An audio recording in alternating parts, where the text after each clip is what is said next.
Hey folks, it's Dr. Brenda, founder of the Dream Plan Save Do program. Today I'm going to talk about toxic work environments. Hey, please subscribe below if you're already subscribing. Thank you so much. Please share this channel. Yep, I'm a full-time RVer traveling the country with my 3 cats, coming at you from a campground just a couple of miles from Glacier National Park in lovely Montana. So this is my workplace. Not a bad gig, right?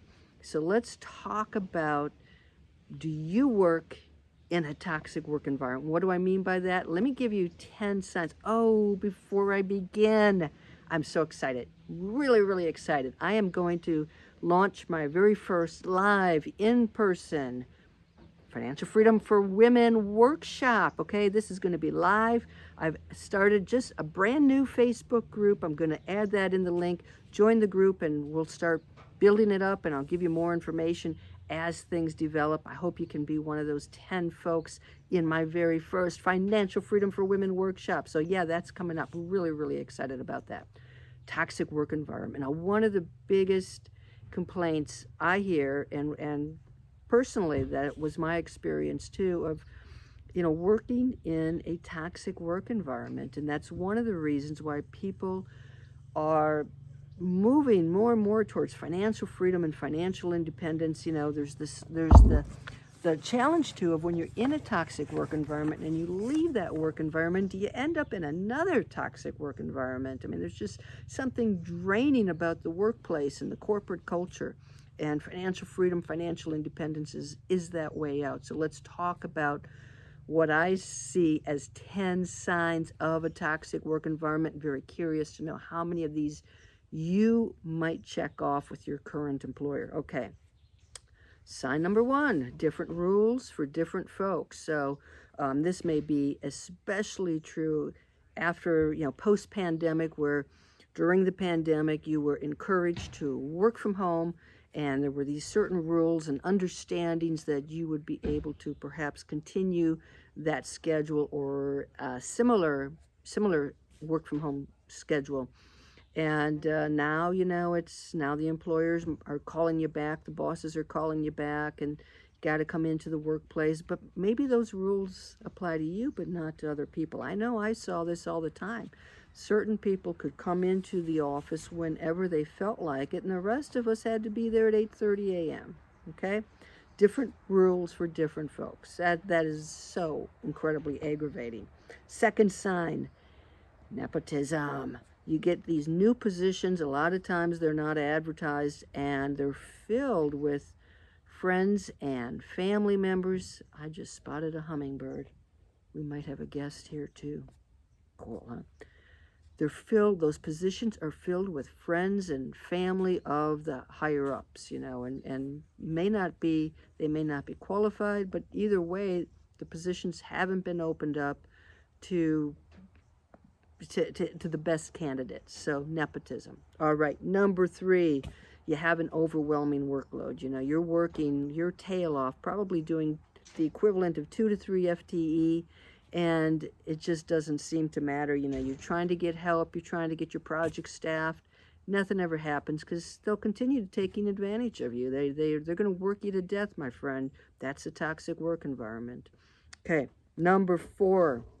The organization, especially the leaders, are more likely to give you criticism than to give you praise. Most of your praise might come from outside of your work organization, might come from clients, might come from other people that you're associated with. It just doesn't come from inside. Inside the organization, you're more likely to be blasted for every little thing that goes wrong or that just doesn't work out the right way.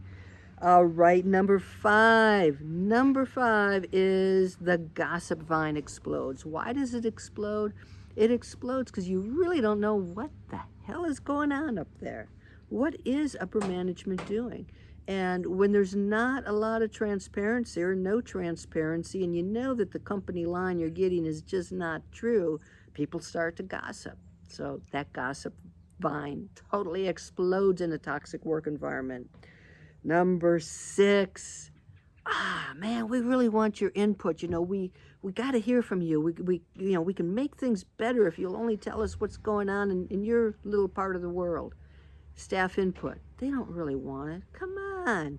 You see this go on every so often. Yeah, we're going to do a survey. We're going to interview you. We're going to find out, what's working with your division. And in reality, it's just a token measure. That's it. They don't really want your input. Number 7, people start to leave. People who have been there a long time, 10 years plus. It's like, you know what? They have finally hit how much they can take anymore. So they start to leave. So you see an exodus of some of the senior staff. Number 8, insecure leaders. This sort of goes along with the whole, they don't really want your staff input, but insecure leaders, they become paranoid a little bit, well, maybe they're out to get me. And they begin to surround themselves with yes people. Now, you all know what yes people are, who they are, and, yep, no problem, we'll take care of it, we'll do it, yes, yes, yes. So the leaders are surrounding themselves with people who give them the answers that they want. Okay, that's really dysfunctional, really dysfunctional. Number 9, you've got positions, but for some reason they're not advertised in a timely manner. They're not filled in a timely manner. It's like, we don't really, you can continue filling in for that vacancy. So that's another sign. 10th sign. Money, money, money, money, money, money. Oh no, we don't have the money. We just can't afford to do that. Oh, but there's money for my pet project. There's money for this special hire. So, all right, those are my 10 signs of a toxic work environment. Now, if you are working in a toxic work environment, I'd love to hear what's going on in your workplace. And if you're there, my heart goes out to you guys. You're going to have to find an exit plan one way or another before it eats you up. I would love to believe that those toxic work environments can reform themselves, but a lot of times you just need to push out all of those leaders, and odds of that happening are probably not that great. So you got to take care of yourself. So I'm going to run down those top 10, those 10 signs one more time. Different rules for different folks. Nepotism, overwhelming workload. You're more likely to get criticism than praise. The gossip vine explodes. Staff input, only a token measure. There's a mass exodus from the workplace.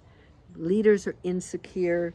Positions go unfilled. And then always a shortage of money except for those special projects and special hires. So, yeah, if you are in a toxic work environment, start to look at those balances. How much more stress can I take?